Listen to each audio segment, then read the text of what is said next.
The rain hammered against the cracked bus shelter as Marcus Hayes lifted the unconscious girl into his arms. Her wheelchair lay overturned in the gutter, one wheel still spinning slowly in the November wind. Before we dive into the story, make sure to smash subscribe, because tomorrow we have an extra special story for you that will blow your mind. Marcus had been walking home from his night shift at the hospital when he saw her. Just 17, maybe 18, slumped against the cold metal bench with rain streaming down her face. Her legs were motionless, twisted at an angle that told him everything he needed to know. But it was the note clutched in her hand that made his heart stop. "I have nowhere else to go. Dad, who is she?" 8-year-old Jasmine peered around the corner as Marcus carried the girl into their small apartment. Water dripped from both of them onto the worn carpet. The girl's dark hair was plastered to her face, her lips tinged blue from the cold. "I don't know, baby," Marcus said softly, laying her on the couch. "But she needs help." He checked her pulse, weak but steady. Her breathing was shallow. As a night shift orderly at St. Mary's Hospital, Marcus had seen enough to know she needed warmth and rest more than anything. He grabbed every blanket they owned, wrapping her carefully while Jasmine watched with wide eyes. The girl stirred after an hour, her eyes fluttering open in confusion.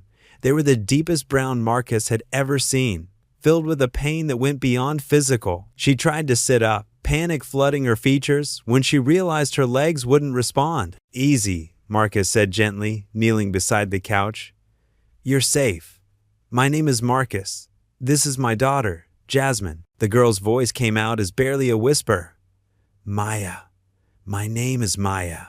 "Maya, what were you doing out there in the storm?" Tears welled in her eyes.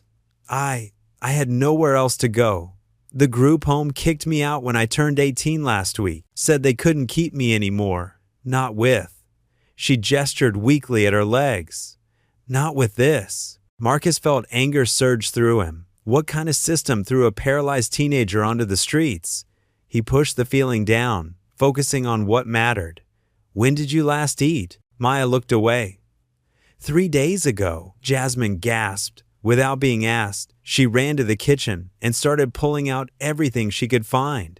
Peanut butter, crackers, the apple she'd been saving for her lunch tomorrow. She brought it all to Maya with the determination only an 8-year-old could muster. "Here," Jasmine said firmly. "You need to eat. Daddy always says food makes everything better." A ghost of a smile crossed Maya's face. "Your daddy sounds smart." As Maya slowly ate, her story unfolded in fragments. A car accident when she was 12 had taken her parents and her mobility. 5 years bouncing between foster homes and group facilities, each place less equipped than the last to handle her needs. When she aged out of the system, they'd given her a wheelchair, $100, and directions to the nearest shelter. "But the shelter was full," she whispered. "And my wheelchair. Someone tried to steal it. I fought them off, but..." She gestured at the door where Marcus had propped the damaged chair. "The wheel got bent. I couldn't push it anymore." Marcus listened, his hands clenched. He'd grown up in the system himself, knew its sharp edges and cold indifference. But he'd been able-bodied, could work, could run when he needed to. This girl had faced those same sharp edges with no way to escape them. "You'll stay here tonight," he said firmly. "We'll figure out the rest tomorrow." Maya's eyes widened. "I can't. I don't want to be a burden." "You're not a burden," Jasmine piped up, settling cross-legged on the floor near the couch. "Right, Daddy? We have room." Marcus looked around their tiny 2-bedroom apartment. They barely had room. His salary as an orderly covered rent and food with nothing left over. Jasmine slept on a mattress in his room because they couldn't afford a proper bed for her. But none of that mattered right now. "We have room," he confirmed. That night, Marcus gave up his bed for Maya and slept on the floor beside Jasmine. He lay awake listening to the rain, thinking about the note Maya had been holding. "I have nowhere else to go." 4 words that held a lifetime of pain. The next morning brought new challenges. Maya needed help with basic tasks, getting to the bathroom, changing clothes, things the group home had barely assisted with. Marcus called in sick to work, knowing he couldn't afford the lost wages, but unable to leave her alone. "I'm sorry," Maya kept saying. "I'm so sorry." "Stop apologizing," Marcus said gently. helping her into the repaired wheelchair he'd spent the morning fixing with duct tape and a replacement wheel from Jasmine's old bike. We all need help sometimes. Jasmine had taken to Maya immediately, chattering about school and her favorite books while braiding Maya's long hair. "I always wanted a sister," she announced. "Maya, do you like purple?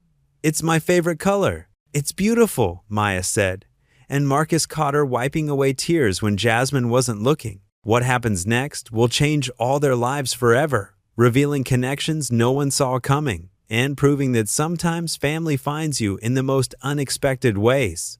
Stay tuned to see what happens next. If you're enjoying the story, please like, share, and subscribe for more. The days fell into a rhythm. Marcus would work his night shifts while Mrs. Chin from next door watched the girls. He'd come home exhausted to find Jasmine curled up beside Maya's makeshift bed, both of them asleep with a book between them. Maya had devoured every book in their small apartment within a week. "She's brilliant," Mrs. Chin told Marcus one morning. "That girl has a mind like a computer. She helped Jasmine with her math homework, explained it better than I could." Marcus had noticed it too. Despite everything Maya had been through, her intelligence shone through. She'd reorganized their small bookshelf by subject and author, created a study schedule for Jasmine, and even helped Marcus balance his checkbook when she caught him struggling with the bills. "I used to want to be an engineer," Maya said one evening, staring at her hands. "Before the accident, I loved figuring out how things worked." "Used to?" Marcus asked. "Why not still?" She gestured at her legs with a bitter smile. "Who's going to hire an engineer who can't even get upstairs? Most schools aren't accessible, and even if they were, how would I pay for it?" "We'll figure it out," Marcus said firmly, "one step at a time." But privately, he worried. His wages barely covered their current expenses. Adding Maya's medical needs, physical therapy, the wheelchair repairs, it was overwhelming. He'd already picked up extra shifts, but there were only so many hours in a day. The breaking point came 3 weeks later. Marcus had been working doubles all week, surviving on coffee and determination. He dozed off for just a moment while heating Jasmine's dinner. The smoke alarm shriek woke him to find the pan on fire, black smoke filling the kitchen. He grabbed the fire extinguisher, dousing the flames, but the damage was done. The stove was ruined. The wall behind it charred. The landlord would demand repairs he couldn't afford. As he stood in the destroyed kitchen, exhaustion crashed over him like a wave. "Daddy?" Jasmine appeared in the doorway, eyes wide with fear. "It's okay, baby," he managed. "Just a little accident." But it wasn't okay. He sank onto the floor, head in his hands. How could he take care of everyone when he couldn't even stay awake to cook dinner? How could he give Maya the help she needed when he was already failing Jasmine? That's when he felt the hand on his shoulder. He looked up to find Maya had wheeled herself into the kitchen, navigating the tight space with growing skill. "You've been killing yourself for us," she said softly. "This isn't your fault. I said I'd take care of you, and you have, more than anyone ever has. But you can't do it alone." She squeezed his shoulder. "Let me help. I may not be able to walk, but I can work.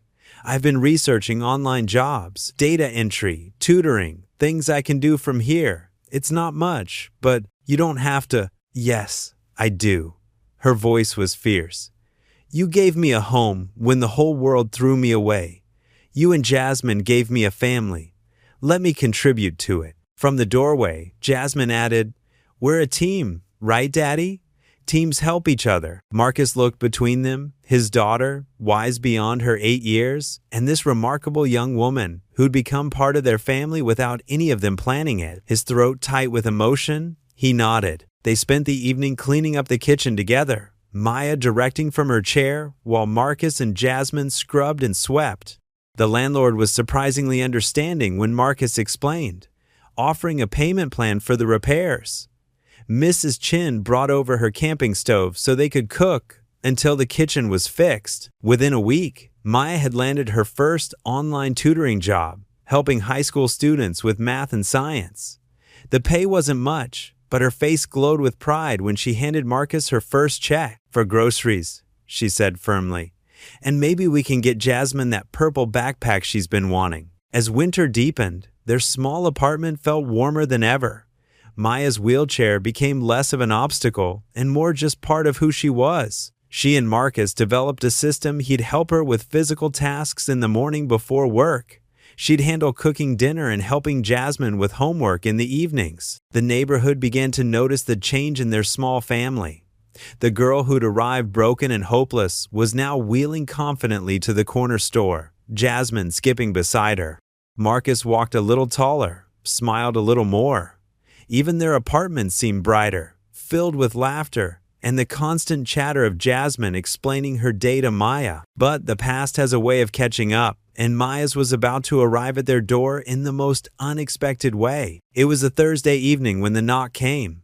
Marcus was still at work, and Maya was helping Jasmine with a science project about the solar system. They'd made planets from painted styrofoam balls, and Jasmine was carefully gluing Saturn's rings when the sharp rap echoed through the apartment. Maya wheeled to the door, peering through the peephole.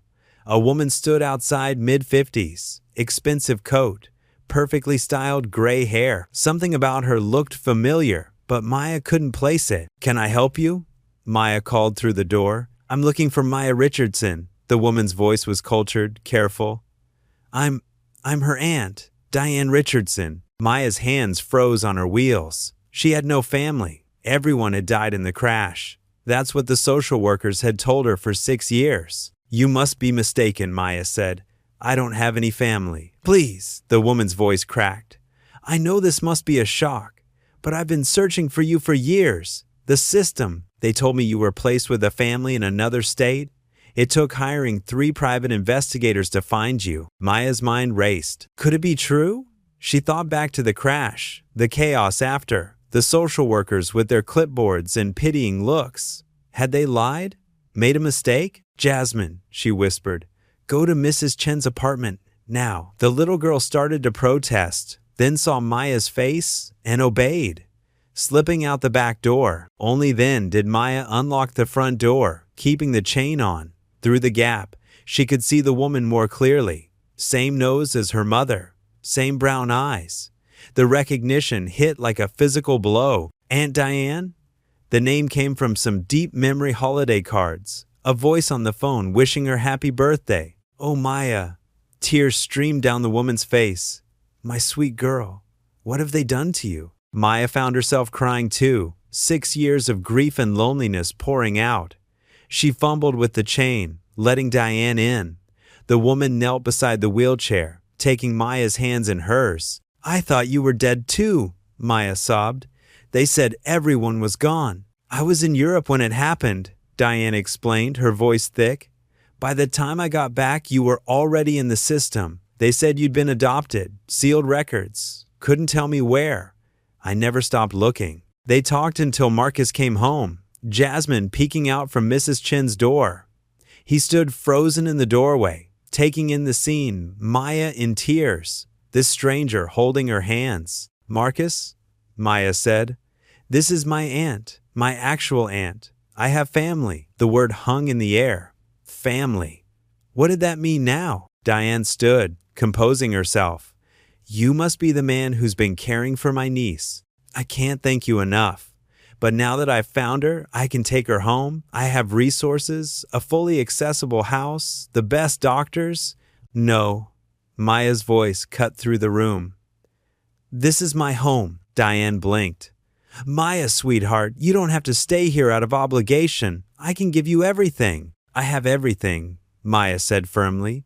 "I have a family. I have a little sister who reads to me every night. I have a father who gave up his bed and works double shifts to keep us safe. I have Mrs. Chen who teaches me to cook. I have a job, a purpose, a life. You can't just appear and take that away." Diane looked around the small apartment, the patched kitchen wall, the secondhand furniture, Jasmine's homework spread on the floor. Marcus could see her calculating, comparing it to whatever wealth she had to offer. "She could have the best schools," Diane said softly. "Therapy, treatment, maybe even walk again. I don't need to walk to have a life worth living." Maya shot back. "These people saw me at my lowest and chose to love me anyway. Do you know how rare that is?" The room fell silent. Jasmine crept out from Mrs. Chen's apartment and climbed into Maya's lap, wrapping her small arms around her. "Don't go," she whispered. "Please don't go." Maya held her tight. "I'm not going anywhere, baby," Marcus finally spoke, his voice steady despite the storm in his chest.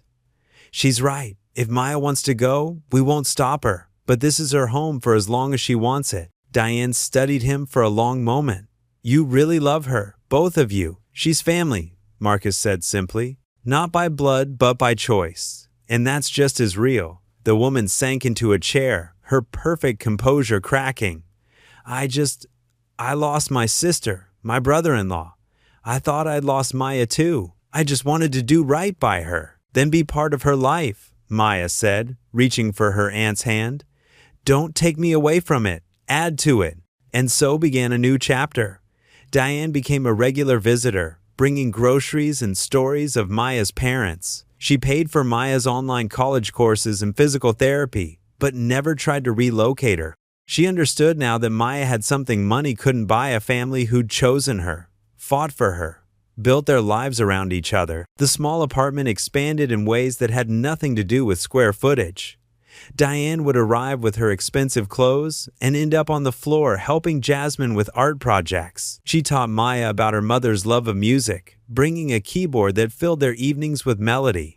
She and Marcus would sit at the tiny kitchen table, sharing coffee and discussing Maya's future, not as adversaries, but as two people who loved the same remarkable young woman. "I was wrong," Diane admitted one evening as they watched Maya help Jasmine with homework.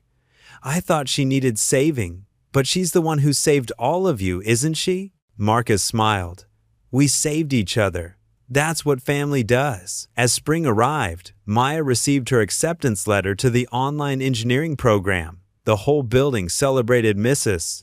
Chen made dumplings, the neighbors brought cake, and Jasmine made a banner that said, "My sister is a genius," in purple marker. That night, as they sat together in their small living room, Maya looked around at the faces surrounding her. Marcus, exhausted from work but beaming with pride. Jasmine, curled against her side, already planning how to help with her studies. Diane, learning to be family again after years alone. Mrs. Chen, who'd become the grandmother they'd never had. "You know what I realized?" Maya said softly. "That note I was holding when you found me, I have nowhere else to go. I was wrong. I had exactly where I needed to go. I just didn't know it yet." Marcus reached over and squeezed her hand. Sometimes the best families are the ones that find each other in the storm. 6 months later, the local news did a feature on their family. The reporter had heard about Maya's story, the paralyzed teen who'd been abandoned by the system, taken in by a single father who could barely make ends meet, reunited with family who chose to support rather than separate them. But what struck viewers wasn't the dramatic rescue or the heartwarming reunion. It was the ordinary moments caught on camera. Marcus helping Maya into her chair with practiced ease. Jasmine automatically grabbing 3 plates for dinner. Diane arriving with groceries and staying for game night. The easy rhythm of a family who'd chosen each other. The interview requests poured in, but they turned them all down. Their story wasn't for sale. It was lived in small moments. Maya conquering her first engineering course. Jasmine learning to braid hair by practicing on Maya. Marcus finally able to work regular hours thanks to Diane's support and Maya's income from tutoring. 1 year after that rainy night, they held a celebration. Not for anything specific, just for making it, for becoming what they were. The tiny apartment overflowed with neighbors and friends. Maya had decorated her wheelchair with purple ribbons for Jasmine. Marcus had finally bought a proper bed for his daughter, though she still preferred to sleep on the floor next to Maya most nights. "I want to make a toast," Maya announced, raising her cup of juice. "To the man who carried me home when I had nothing. To the little girl who showed me what sisterhood means. To the aunt who chose to add to our family instead of dividing it. To Mrs. Chen and all our neighbors who proved that family extends beyond blood. And to everyone who sees a wheelchair and thinks limitation, you're missing the whole story." "To family!" Jasmine shouted, and the small apartment echoed with the word. Later, as the party wound down, Marcus found himself on the fire escape, needing a moment of quiet. The city stretched before him, lights twinkling like stars. He thought about that night, how close he'd come to walking past the bus stop, too tired to investigate. How different all their lives would have been. Room for one more? Maya wheeled out onto the small platform they'd modified with a ramp. Always, he said. They sat in comfortable silence, watching the city. Finally, Maya spoke. I never thanked you properly for seeing me as more than a problem to solve. You were never a problem, Maya. You were a gift. She smiled. We both know that's revisionist history. I was a half-drowned teenager who couldn't even sit up straight, and now you're a college student, a big sister, a daughter. He stopped, emotion catching his voice. I'm home, she finished. And so are you. As if summoned by their conversation, Jasmine appeared, crawling into Maya's lap despite being almost too big for it now. Aunt Diane says she'll teach me piano if Maya can help me with fractions. Deal, Maya said, hugging her tight. They stayed there, the three of them, watching the city lights. Somewhere below, people hurried past, focused on their own struggles and dreams. None of them knowing that above their heads sat proof that families aren't just born, they're built, one choice at a time, one act of love layered upon another. Marcus thought about the note again. I have nowhere else to go. How wrong that had been. Maya had always had somewhere to go. She just had to wait for someone to show her the way home. And in showing her, they'd all found their way too. The story could end here, with their small family complete and thriving. But life had one more surprise in store. It came in the form of another knock, this time on a sunny Saturday morning. Maya was reviewing engineering diagrams while Jasmine practiced piano with Diane. Marcus was making breakfast. The kitchen finally fully repaired and better than ever. The knock was soft, tentative. Maya wheeled over, expecting a neighbor. Instead, she found a young woman, maybe 16, standing in the hallway. She held a worn backpack and had that look. Maya knew too well the hollow eyes of someone who'd been told they didn't belong anywhere. I'm sorry, the girl said quickly. Mrs. Chen said. She said you might understand. I just aged out of foster care and Her voice broke. I have nowhere else to go. Maya felt her heart clench at those familiar words. She looked back at Marcus, who had appeared in the kitchen doorway. Their eyes met, a whole conversation in a glance. What's your name? Maya asked gently. Keisha, the girl whispered. Well, Keisha, Maya said, backing up her wheelchair to make room. Come in. We were just about to have breakfast. Hope you like scrambled eggs. The girl stepped inside tentatively, eyes widening at the warmth of the small apartment. Jasmine looked up from the piano, Diane's hands still guiding hers. Do you like purple? Jasmine asked immediately. It's the best color. A tiny smile crossed Keisha's face. It's okay, I guess. We'll work on that, Jasmine said seriously, making room on the piano bench. Want to learn chopsticks? As Marcus set another plate at their small table, now crowded with 5 people, he caught Maya's eye again. She was smiling. That fierce, determined smile he'd first seen when she'd insisted on contributing to their family. We should probably get a bigger apartment, he murmured. Or maybe, Maya said thoughtfully, watching Keisha slowly relax as Jasmine chattered at her. We just get better at making room. Diane looked between them all, shaking her head in wonder. You're really going to do this again? Every kid deserves a chance, Marcus said simply. Maya taught us that. We taught each other, Maya corrected. That's what family does. And so their family grew again, not through plan or purpose, but through the simple recognition that love multiplies when divided. The small apartment that had once seemed too cramped for 2 now held 5. And somehow, there was always room for more. Because that's what happens when you truly open your heart. You discover it's bigger than you ever imagined. Maya had arrived believing she had nowhere to go. Now she was helping others find their way home too. The cycle continued, love rippling outward like waves from a stone dropped in still water. Each person who entered their lives carried their own note, their own version of nowhere else to go. And each time, this unlikely family proved that statement wrong. There's always somewhere to go. Sometimes you just need someone to carry you there first. If this story touched your heart, if it reminded you that family is more than blood and home is more than walls, then please subscribe. Share this story with someone who needs to remember that even in our darkest moments, love can find us in the most unexpected ways. And never forget, sometimes the greatest act of courage is simply opening your door to someone who needs what you have to give, no matter how little that might seem. Because in the end, we all just need someone to look past our broken places and say those 3 life-changing words, "Come with me." Click subscribe now for more soul-stirring stories. And remember to check out the 2 amazing stories on your screen about families that chose love over fear, connection over comfort, and prove that miracles often come disguised as ordinary people doing extraordinary things. Until next time, keep your hearts open and your doors unlocked for the possibility that your family might still be out there waiting to find you.